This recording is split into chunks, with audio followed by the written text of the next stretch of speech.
Hello students, welcome to study classes. तो students, आज के इस वीडियो में हम लोग 2022 के 15 इम्पोर्टेंट ऑब्जेक्टिव क्वेश्चन करने वाले हैं। ठीक, 15 इम्पोर्टेंट ऑब्जेक्टिव क्वेश्चन करने वाले हैं। तो चलिए स्टार्ट करते हैं। तो पहला हमारा पास क्वेश्चन क्या है? खड़ी बोली की प्रथम गद्य रचना किसे माना जाता है? ठीक, हमारे पास क्वेश्चन क्या है? तो खड़ी बोली की प्रथम गद्य रचना किसे माना जाता है? तो पहला हमारा ऑप्शन दिया है चंद चंद्र बर्मन की महिमा। दूसरा ऑप्शन हमारे पास दिया है कायामनी। तीसरा ऑप्शन हमारे पास दिया है प्रिय प्रवास। चौथा ऑप्शन हमारे पास दिया है रामचरितमानस। ठीक, ये 2022 में आया हुआ प्रश्न है। तो इसका सही उत्तर हो जाएगा ऑप्शन नंबर हमारे पास पहला, चंद छंद वर्णन की महिमा। ठीक, ऑप्शन हमारे पास पहला इसका सही उत्तर हो जाएगा। अगला हमारे पास प्रश्न क्या है? प्रश्न नंबर 2 देखते हैं। प्रश्न हमारे पास 2 है। ये भी 2022 में आया हुआ प्रश्न है। 2022 में आया हुआ प्रश्न है। बाबू गुलाब राय की आत्मकथा है। ठीक, कौन सी है हमें बताना है। तो पहला ऑप्शन हमारे पास दिया है कुछ आप बीते कुछ जग बीते। दूसरा ऑप्शन हमारे पास दिया है मेरा जीवन प्रवाह। तीसरा ऑप्शन हमारे पास दिया है मेरी असफलताएं। चौथा ऑप्शन हमारे पास दिया है अपनी खबर। तो बाबू गुलाब राय की आत्मकथा है, कौन सी है? मेरी असफलताएं। कौन सी है? मेरी असफलताएं बाबू गुलाब राय की क्या है? आत्मकथा है। तो ऑप्शन हमारे पास इसका तीसरा ऑप्शन हमारे पास सही हो जाएगा। अगला हमारे पास प्रश्न क्या है? प्रश्न नंबर हमारे पास 3 है। ये भी 2022 का प्रश्न है। तो अतीत के चलचित्र किस विधा की रचना है? हमें बताना है अतीत के चलचित्र किस विधा की रचना है। तो पहला ऑप्शन हमारे पास दिया है जीवनी विधा। दूसरा ऑप्शन हमारे पास दिया है स्मरण। तीसरा ऑप्शन हमारे पास दिया है निबंध। चौथा ऑप्शन हमारे पास दिया है कहानी। तो अतीत के चलचित्र किस विधा की रचना है? तो यह एक स्मरण है। क्या है? यह एक स्मरण है। तो ऑप्शन इसका दूसरा नंबर इसका सही उत्तर हो जाएगा। अगला हमारे पास प्रश्न है। प्रश्न नंबर 4 देखते हैं। ये भी 2022 में आया हुआ प्रश्न है। तो प्रश्न नंबर 4 क्या है? जीवन और दर्शन के रचनाकार हैं, कौन है? तो पहला ऑप्शन महावीर प्रसाद द्विवेदी। दूसरा ऑप्शन हमारे पास राय कृष्ण दास। तीसरा ऑप्शन हमारे पास डॉक्टर संपूर्णानंद। चौथा ऑप्शन हमारे पास राम वृक्ष बेनुपुरी। तो जीवन और दर्शन के रचनाकार कौन है? तो डॉक्टर संपूर्णानंद है। कौन है? डॉक्टर संपूर्णानंद जो है। ठीक, ऑप्शन हमारे पास तीसरा नंबर इसका सही उत्तर हो जाएगा।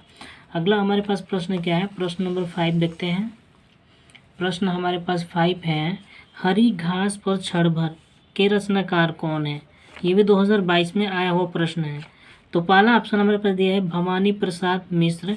दूसरा ऑप्शन हमारे पास दिया है बाल कृष्ण शर्मा नवीन। और तीसरा ऑप्शन हमारे पास दिया है अज्ञेय। चौथा ऑप्शन हमारे पास दिया है नागार्जुन।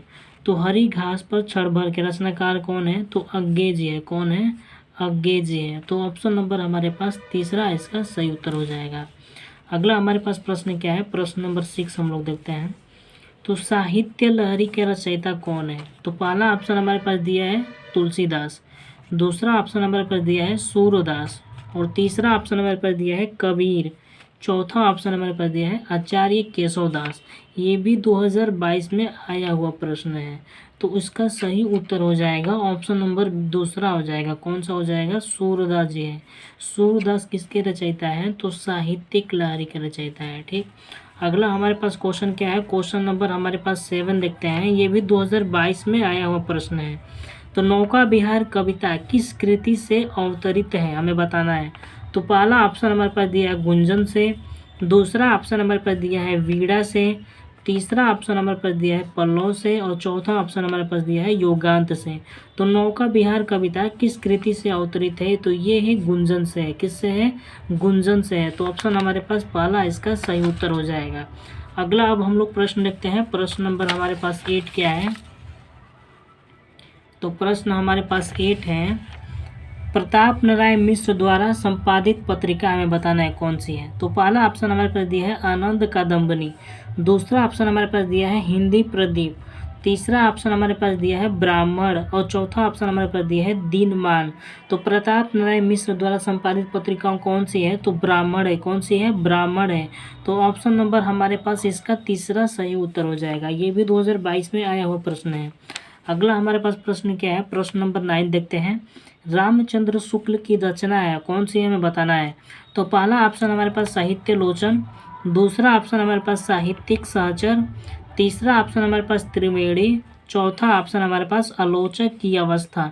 तो रामचंद्र शुक्ल जी की कौन सी रचना है? त्रिवेणी जी है। कौन सी है? त्रिवेणी। ये भी 2022 में आया हुआ प्रश्न है। प्रश्न नंबर हमारे पास 10 क्या है? तो कर्म भूमि किस विधा की रचना है, हमें बताना है। कर्म जो भूमि है वो किस विधा की रचना है? तो पहला ऑप्शन हमारे पास दिया है उपन्यास है, दूसरा ऑप्शन हमारे पास दिया है निबंध, तीसरा ऑप्शन हमारे पास दिया है कहानी और चौथा ऑप्शन हमारे पास दिया है आलोचना।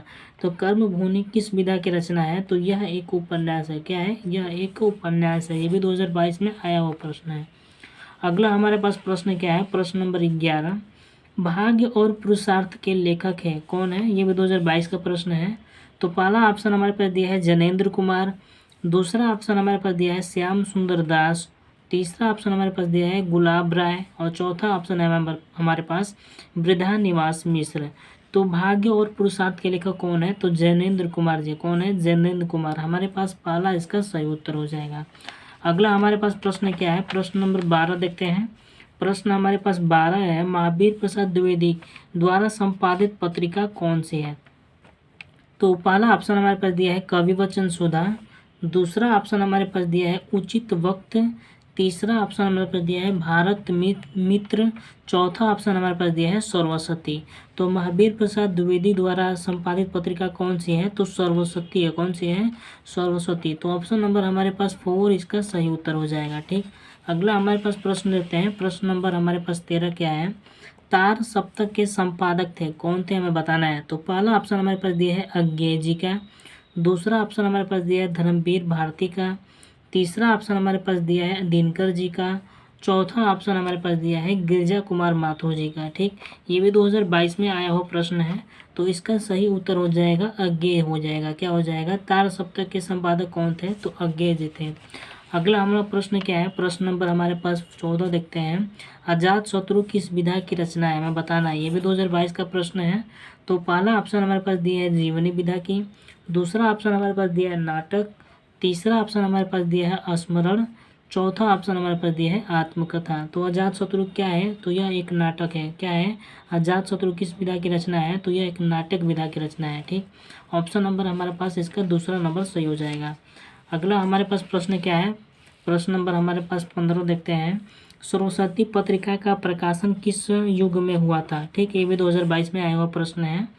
तो पहला हमारे पास प्रश्न ऑप्शन दिया है भरतेंदु युग, दूसरा ऑप्शन हमारे पास दिया है द्विवेदी युग, तीसरा ऑप्शन हमारे पास दिया है शुक्ल युग और चौथा ऑप्शन हमारे पास दिया है शुक्लोत्तर युग। तो सरस्वती पत्रिका का प्रकाशन किस युग में हुआ था? तो ये हुआ था द्विवेदी युग में हुआ था। किस युग में हुआ था? तो द्विवेदी युग में हुआ था। ऑप्शन नंबर हमारे पास इसका दूसरा सही उत्तर हो जाएगा। तो ये था हमारा लास्ट क्वेश्चन। तो स्टूडेंट्स, अगर आपको वीडियो पसंद आए तो आप चैनल को सब्सक्राइब करना ना भूलें।